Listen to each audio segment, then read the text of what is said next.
तो फ्रेंड्स, स्वागत है आपके अपने YouTube channel study for examination में। दोस्तों, आज हम लोग डिस्कस करेंगे आत्मकथाएं जयशंकर प्रसाद जी द्वारा जो है लिखित काव्य है, उसका एमसीक्यू वीडियो पार्ट 2 देखेंगे, जो कि चैप्टर 4 है क्षितिज भाग 2 का। जो भी कैंडिडेट एक्साइज कांस्टेबल में पेपर 2 में हिंदी लिए हैं उसका ये सिलेबस है। तो दोस्तों, इस आत्मकथाएं का जो है पार्ट 1 पहले ही अपलोड हो चुका है। उसे देखने के लिए डिस्क्रिप्शन बॉक्स में उसका लिंक दिया हुआ है, वहाँ से जाकर आप देख सकते हैं। और दोस्तों, चैप्टर 1, चैप्टर 2, चैप्टर 3 भी जो है अपलोड हो चुका है, उसका दो पार्ट करके है। उसे देखने के लिए डिस्क्रिप्शन बॉक्स में उसका लिंक दिया है, वहाँ से जाकर आप देख सकते हैं। तो चलिए दोस्तों, बिना देरी के हम लोग वीडियो को शुरू करेंगे। और दोस्तों, वीडियो को शुरू करने से पहले जो भी इस चैनल में नए हैं, मैं इनसे रिक्वेस्ट करना चाहूँगा कि प्लीज़ चैनल को सब्सक्राइब कर ले और बगल के बेल आइकन को जरूर दबाएं, ताकि जो भी मैं लेटेस्ट अपडेट लाऊंगा, जो भी मैं वीडियो अपलोड करूँगा, वो आप तक तुरंत पहुँचेगी। तो चलिए दोस्तों, बिना देरी के हम लोग वीडियो को शुरू करते हैं। दोस्तों, एमसीक्यू क्वेश्चन शुरू करने से पहले जो काव्य है आत्मकथाएं, उसमें 3 पद दिए हुए हैं। तीनों पद के बारे में जो भी उसमें लिखा हुआ है, जो व्याख्या दिया हुआ है, उसके बारे में पहले हम लोग जान लेते हैं, उसके बाद जो है एमसीक्यू क्वेश्चन करेंगे। तो दोस्तों, लिखा हुआ है, इस कविता में कवि ने अपनी आत्मकथा न लिखने के कारणों को बताया है। मतलब अपने जो जीवन का जो आत्मकथा है उसे नहीं लिखने के बारे में बताया है। कवि कहते हैं कि प्रत्येक व्यक्ति का मन रूपी भौरों प्रेम गीत गाता हुआ अपनी कहानी सुना रहा है। मतलब जो है भौरा जो है वो गीत गाते हुए जो है अपनी कहानी को बताता है, ठीक है ना।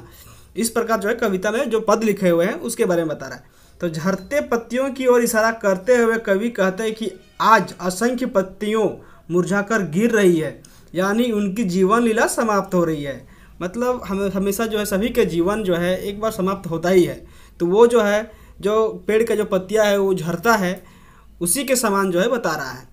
आगे लिखा है कि इस प्रकार अंतहीन नील आकाश के नीचे हर पल अनगिनत जीवन का इतिहास बन और बिगड़ रहा है। ठीक है, आगे देखते हैं। आगे लिखा है कि इस माध्यम से कवि कह रहे हैं कि इस संसार में हर कुछ चंचल है, कुछ भी स्थिर नहीं है। यहाँ प्रत्येक व्यक्ति एक दूसरे के मजाक बनाने में लगे हैं, हर किसी को दूसरे में कमी नज़र आती है। सही बात है दोस्तों, हमेशा जो है हमारे जीवन में देखिएगा कि कोई भी अगला व्यक्ति है वो हमेशा दूसरे व्यक्ति को जो है मजाक बनाने में लगे रहते हैं। वो दूसरे की कमियों को ढूंढते हैं, लेकिन खुद की कमी को जो है वो नहीं देखते हैं। आगे लिखा है, अपनी कमी कोई नहीं कहता, यह जानते हुए भी तुम मेरी आत्मकथा जानने चाहते हो। मतलब ये जानते हुए भी जो है दूसरे जो लोग हैं वो दूसरे के आत्मकथा के बारे में जानना चाहते हैं। आगे लिखा है, चलिए पढ़ते हैं। लिखा है, कवि कहता है कि यदि वह उन पर बीती हुई कहानी वह सुनाते हैं तो लोगों को उससे आनंद तो मिलेगा, परंतु साथ ही वे यह भी देखेंगे कि कवि का जीवन सुख और प्रसन्नता से बिल्कुल ही खाली है। ठीक है, कवि कहते हैं कि जो अपने आत्मकथा के बारे में यदि लोगों को सुनाते हैं तो लोगों को आनंद तो मिलेगी, लेकिन वह भी देखेंगे कि उसके जीवन जो है सुख और प्रसन्नता से जो है बिल्कुल खाली रहा है, सुख और प्रसन्नता नहीं रहा है उनके जीवन में। ठीक है, आगे देखते हैं। आगे लिखा है, कवि कहते हैं कि उनका जीवन स्वप्न के समान एक छलावा रहा है। मतलब सब कवि जो है जो अपना सपना देखा है अपने जीवन में, वो जो है उनको पूरा नहीं हो पाया है। वो कहते हैं जीवन में जो वो पाना चाहते हैं वह सब उनके पास आकर भी दूर हो गया। यह उनके जीवन की विडंबना है। बोल रहे हैं कि वो अपने इन कमजोरियों को बखान कर जंग हंसाई नहीं करा सकते हैं। मतलब जग में जो है अपने आप को जो है हंसी के पात्र जो है वो नहीं व्याख्या कर सकते हैं अपने आत्मकथा को बताकर। ठीक है, आगे लिखा है कि वे अपने छले जाने की कहानी नहीं सुनाना चाहते हैं। उसके प्रति जो छला है, उसके जीवन में जो बीता है, वो जो है नहीं सुनाने चाहते हैं। जिस प्रकार सपने में व्यक्ति को अपने मन की इच्छित वस्तु मिल जाने से वह प्रसन्न हो, उसी प्रकार कवि के जीवन में भी एक बार प्रेम आया था। मतलब कवि के जीवन में एक प्रेम आया था, ठीक है ना, परंतु वह स्वप्न की भांति टूट गया। लेकिन वो जो है सपना के भांति टूट गया, मतलब वो सफल नहीं हो पाया, है ना। आगे लिखा हुआ है, उनकी सारी आकांक्षाएं महज मिथ्या बनकर रह गई, क्योंकि केवल सुख का स्पर्श पाते पाते वंचित रह गए। ठीक है ना, वो कह रहे हैं यहाँ पे चूंकि होगा दोस्तों, और यहाँ पे केवल है, ठीक है ना, केवल सुख का स्पर्श पाते पाते वंचित रह गए। मतलब उनके सपना के भांति उनके पास आया, लेकिन वो सपना जो है वो भंग हो चुका था, उसे वो हासिल नहीं हो पाया। आगे लिखा है कि इसलिए कवि कहते हैं कि तुम मेरे अनुभवों के सार से अपने जीवन का घड़ा भरने जा रहे हो, तो मैं अपनी उज्जवल जीवन गाथा कैसे सुना सकता हूँ, है ना। आगे लिखा हुआ है कि इन पंक्तियों में कवि अपने सुंदर सपनों का उल्लेख करते हुए कहते हैं कि उनके जीवन में कुछ सुखद पल आए जिनके सहारे वे वर्तमान जीवन बिता रहे हैं। मतलब कवि के जीवन में कुछ अच्छा समय आया जिसके बलबूते पर अभी वो जो है जीवन बिता रहे हैं वर्तमान में।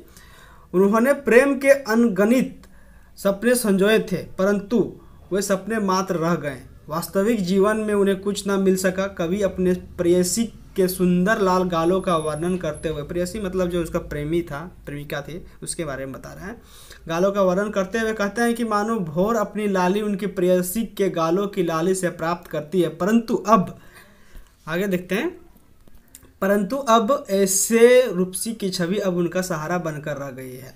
ठीक है ना, मतलब छवि मतलब जो है वो याद जो है सपना मान के चलिए कि सपना बनकर रह गई है, क्योंकि वास्तविक जीवन में क्षण कवि को मिलने से पहले ही छिटक कर दूर चले गए। इसलिए कवि कहते हैं कि मेरे जीवन की कथा को जानकर तुम क्या करोगे, है ना। आगे लिखा है कि अपने जीवन को वे छोटा समझकर अपनी कहानी नहीं सुनाना चाहते। इसमें कवि की सादगी और विनय का स्पष्ट प्रमाण मिलता है। वे दूसरों के जीवन की कथाओं को सुनने और जानने में ही अपनी यहाँ पे भलाई होगा, ठीक है ना, भलाई समझते हैं, ये नहीं होगा, अपनी भलाई समझते हैं। कहते हैं कि अभी उनके जीवन, दोस्तों यहाँ पे थोड़ा सा ये उनके जीवन जो लिखा हुआ है उन्हें थोड़ा सा यहाँ गलती हो गया है, उनके जीवन की कहानी, ठीक है ना, आगे लिखा है जीवन की कहानी सुनाने का वक्त नहीं आया है। मेरे अतीतों को मत कुरेदो, उन्हें मौन रहने दो। ये उनका जो है काव्य में जो 3 पद दिया हुआ है, तीनों पद में जो बताया गया है उसका यह व्याख्या थी। अब चलिए दोस्तों हम लोग जो है एमसीक्यू क्वेश्चन की ओर चलते हैं। पहला एमसीक्यू क्वेश्चन है वीडियो पार्ट 2 का, कवि जयशंकर प्रसाद अपनी आत्मकथा न लिखने का मूल कारण क्या मानते हैं? तो इसका राइट आंसर हो जाएगा दोस्तों आपका ए, जग हंसई, ठीक है ना, मतलब जग में अपना हंसी के पात्र नहीं बनाना चाहते हैं, ठीक है। तो इसका राइट आंसर हो जाएगा आपका ए। दोस्तों वीडियो का जो पार्ट 1 है इस काव्य का वो जरूर देख लें ताकि आपको पूरी तरह से जो है समझ में आ जाएगा। उसमें कवि जयशंकर प्रसाद जी के बारे में जो है पूरा डिटेल्स दिया हुआ है। चलिए आगे देखते हैं। नेक्स्ट है आपका नंबर 2, प्रथम पद में मन की तुलना किससे की गई है? ठीक है ना, तो प्रथम पद में मन की तुलना जो है वो भौरों से की गई है। भौरों जो है गुनगुनाते हुए अपने जो है जीवन की कथा को कहते हैं, तो उसी प्रकार इसका राइट आंसर हो जाएगा आपका ए, भौरों से, ठीक है। चलिए आगे देखते हैं। नेक्स्ट है आपका नंबर 3। नंबर 3 है कवि अपने जीवन के किसके समान मुरझाया हुआ बताता है? तो दोस्तों कह रहा है कि सड़ती पत्तियों के समान, सड़ी जो पत्तियां जो है झड़ जाती है, जो सड़ जाती हैं, उसके समान बता रही है। तो इसका राइट आंसर हो जाएगा आपका ए, ठीक है ना। दोस्तों ये आत्मकथा काव्य जो है जयशंकर प्रसाद जी के बारे में सारा एमसीक्यू क्वेश्चन है, ठीक है ना, कंफ्यूजन नहीं होना है। यहाँ पे क्वेश्चन जब पूछा जाएगा तो आपको ये रहेगा कि प्रस्तुत काव्य आत्मकथा में कवि अपने जीवन के किसके समान मुरझाया हुआ बताता है, इस प्रकार वहाँ पे क्वेश्चन पूछेगा, ठीक है ना।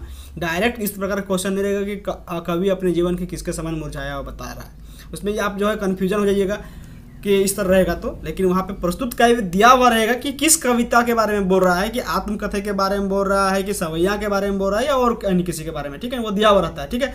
इसका राइट आंसर हो जाएगा आपका ए, सड़ती पत्तियों के समान।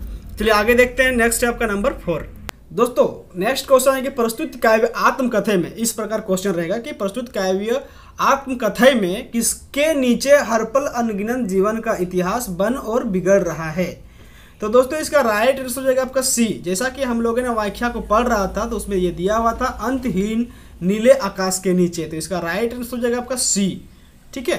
चलिए आगे देखते हैं। नेक्स्ट है आपका नंबर 5। नंबर 5 है दोस्तों कवि के जीवन में किसकी उपस्थिति है? ठीक है ना, तो कवि के जीवन में सुख तथा प्रसन्नता की, ठीक है, तो इसका राइट आंसर हो जाएगा आपका डी, ठीक है। चलिए आगे देखते हैं।